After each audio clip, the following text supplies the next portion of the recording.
नमस्कार, स्वागत है आपका। आप देख रहे हैं विशेष, आपके साथ हूं मैं नेहा बाथम। आज विशेष बात पिछले 2 दिन से नोएडा में चल रही फैक्ट्री कर्मचारियों के प्रदर्शन की करेंगे। बीती देर रात यूपी सरकार ने इस प्रदर्शनकारी कर्मचारियों का वेतन बढ़ा दिया, लेकिन फिर भी ये कर्मचारी शांत नहीं हुए हैं।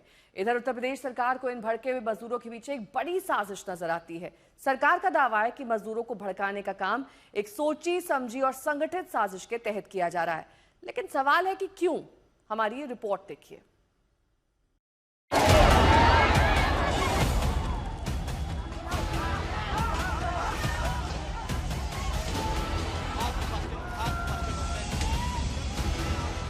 नोएडा ग्रेटर नोएडा में मजदूरों को भड़काने वाली साजिश किसने रची? ये एक संगठित, सुनियोजित और गहरी साजिश है। नोएडा में मजदूरों को भड़काकर कौन माहौल खराब करना चाहता है? स्पॉन्टेनियस प्रोटेस्ट नहीं है। इस प्रोटेस्ट को लंबा करने, वायलेंट करने के लिए कुछ ऑर्गेनाइजेशंस हैं। व्हाट्सएप और सोशल मीडिया के जरिए मजदूरों को भड़काने वाला कौन है? कल नोएडा ग्रेटर नोएडा में फैक्ट्रियों के मजदूरों ने प्रदर्शन किया, आगजनी की, हंगामा किया, तोड़फोड़ की।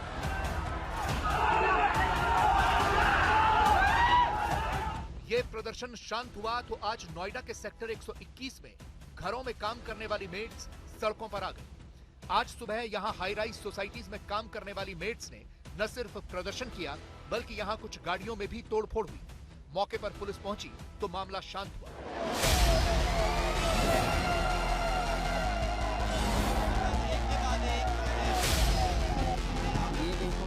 लेकिन सवाल है कि नोएडा में मजदूरों को कौन भड़का रहा है? क्या ये एक सामान्य प्रदर्शन था जिसे कम मजदूरी, मजदूरों का शोषण और ज्यादा काम से जोड़ा जाना चाहिए, या फिर ये एक सोची समझी साजिश के तहत किया गया प्रदर्शन था? कंपनियों द्वारा मजदूरों का शोषण तो मुद्दा है ही, लेकिन इसमें साजिश से भी इनकार नहीं किया जा सकता। और यह हम नहीं, बल्कि नोएडा की पुलिस कमिश्नर खुद कह रही हैं।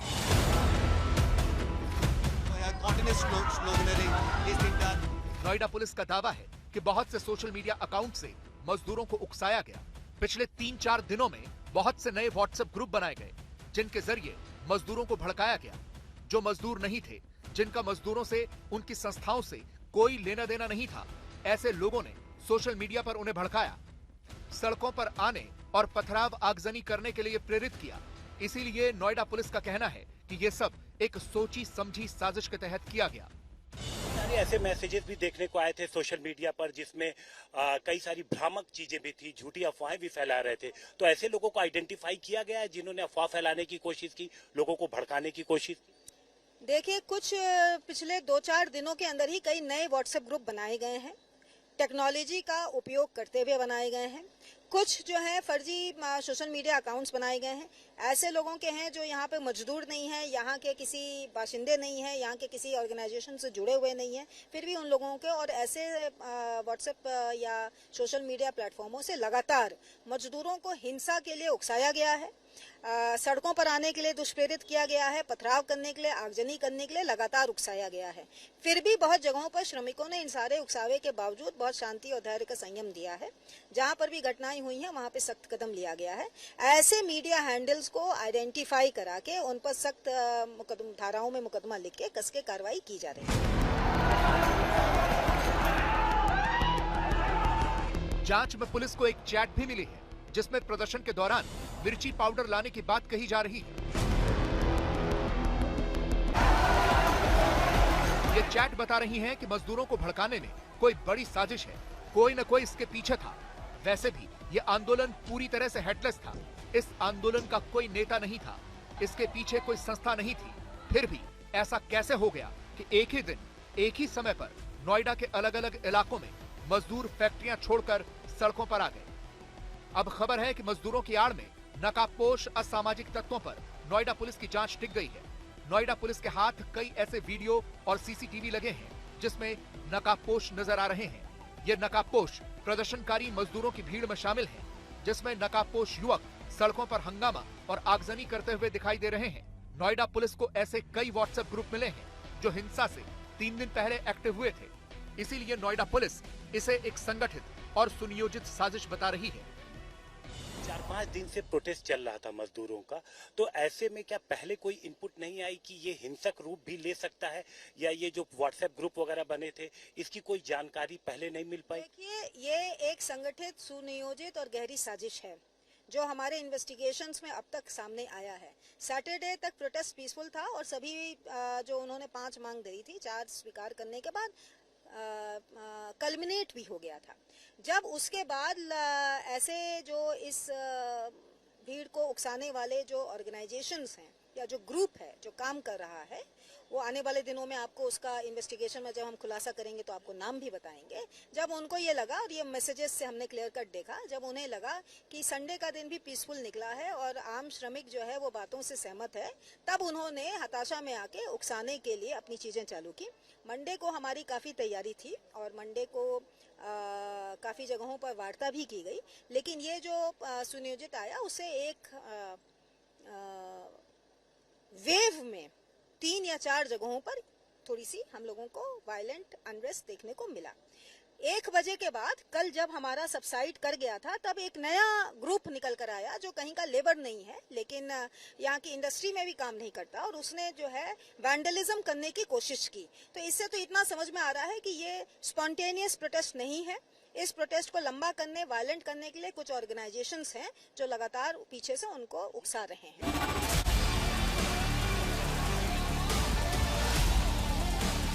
जैसे ही ये प्रदर्शन हिंसक हुआ, तुरंत उत्तर प्रदेश सरकार ने एक हाई पावर कमेटी बनाई जिसने जांच भी शुरू कर दी। इस हाई पावर कमेटी में शामिल उत्तर प्रदेश सरकार के अधिकारी ये मान रहे हैं कि जिस गति से उत्तर प्रदेश में औद्योगिकीकरण चल रहा है, उसे रोकने के लिए कुछ असामाजिक तत्वों ने ये साजिश रची है। जो एक माहौल बना है और कुछ जो हम लोग को जानकारी मिल रही है पुलिस के स्रोतों से, इंटेलिजेंस से भी, कि ये केवल श्रमिकों का ही नहीं है, उनके कुछ डिमांड्स जो जेन्युइन है उसमें कुछ बाहरी तत्व भी, शरारती तत्व भी इसमें भड़काने का और एक प्रदेश में जो एक अच्छा माहौल बना हुआ है औद्योगिकीकरण का, उसको बिगाड़ने का प्रयास कर रहे हैं। अगर हम उत्तर प्रदेश के ही बेंचमार्क से देखें तो 2010 से 2020 में जितनी फैक्ट्रीज हमने 10 साल में रजिस्टर की थी नई फैक्ट्रीज, वो हमने इस साल 1 साल में की है। तो जो एक गति आ रही है, मोमेंटम आ रहा है, और कुछ शरारती तत्व इसको वर्कर वर्सेस मैनेजमेंट या वर्कर वर्सेस सरकार बनाना चाहते हैं। हमारा स्पष्ट संदेश है कि फैक्ट्रीज का रहना, फैक्ट्रीज का लगना होगा, तभी हम लेबर को अच्छा एम्प्लॉयमेंट दे पाएंगे। तो कुल मिलाकर यह साफ है कि मजदूरों की मांगें भले ही जायज नहीं हो, लेकिन उन्हें भड़काने में साजिश की गई और अब पुलिस इस साजिश की बहुत गहरी जांच कर रही है। अरुण त्यागी के साथ हिमांशु मिश्रा, नोएडा, आज सरकार ने मजदूरों का वेतन तो बढ़ा दिया, लेकिन उनकी मांगे अपनी जगह अभी भी बनी हुई हैं। सैलरी बढ़कर भी इतनी नहीं हो पाई है कि वो नोएडा जैसे शहर में अपना और अपने परिवार का भरण पोषण कर सके, क्योंकि जो सैलरी बढ़ी भी है उसमें भी गुजारा मुश्किल है।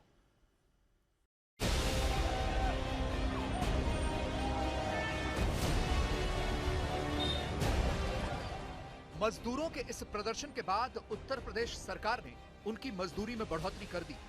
सरकार ने मजदूरों को दी जाने वाली मजदूरी फिक्स कर दी और इसके अलावा उनकी बाकी मांगों पर भी विचार चल रहा है। सरकार भले ही प्रदर्शन में साजिश की बात कर रही हो, लेकिन ये तो हकीकत है कि मजदूरों को बहुत कम वेतन मिलता है।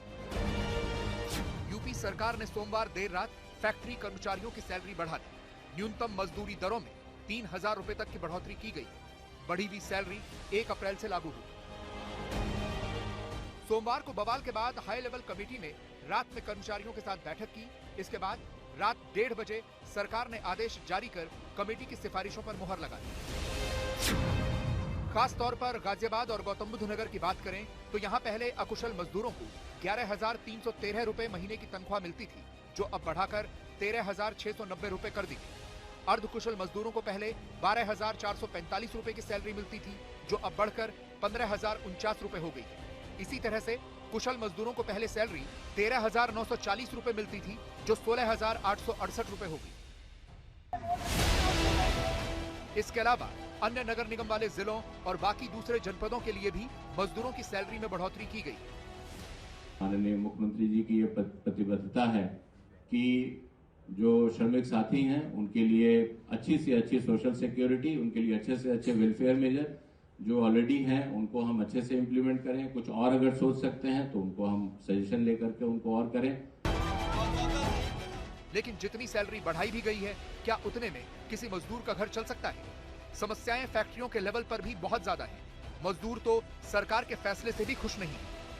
यूपी सरकार ने जो अधिसूचना सुबह जारी की है उसके मुताबिक जो अकुशल वर्ग से लेकर के कुशल वर्ग के जो मजदूर हैं उनमें लगभग 2500 से लेकर के 3000 तक की महीने की बढ़ोतरी की गई है। क्या इससे काम चल जाएगा? नहीं सर, इससे काम नहीं चलने वाला सर।